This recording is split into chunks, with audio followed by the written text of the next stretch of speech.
In today's video, I'm going to teach you how to set up a PMO in Smartsheet using a built-in template.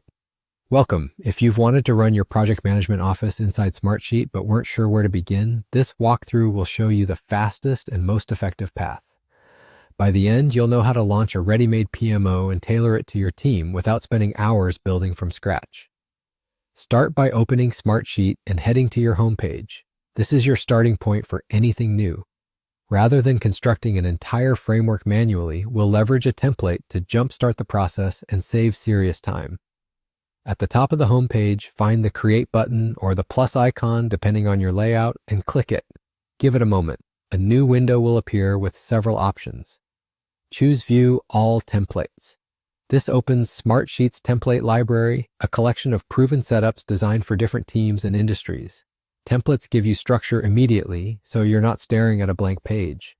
In the search bar or using the filters, type Project Management Office.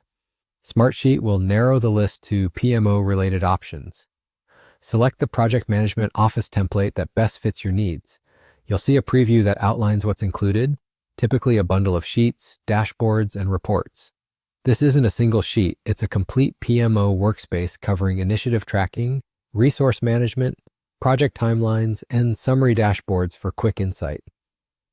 Click Use Template or Create from Template and let Smartsheet build everything for you.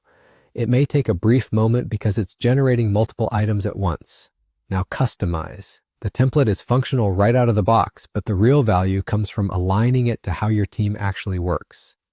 Consider updating project categories so they match your portfolio language, refining stakeholder fields to capture the roles you need to track, and tweaking dashboard widgets to highlight the metrics your leadership cares about most.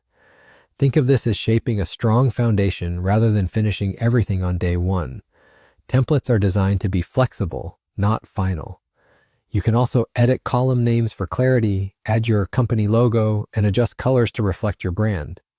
Even small changes improve adoption and make daily use more intuitive for your team. And that's it. You've set up a structured, professional PMO in Smartsheet in just a few clicks and laid the groundwork for smarter project oversight. If this walkthrough helped, please like the video. Drop your questions or share how your setup is going in the comments, and don't forget to subscribe for more step-by-step tutorials on Smartsheet and project management. Thanks for watching, and I'll see you in the next one.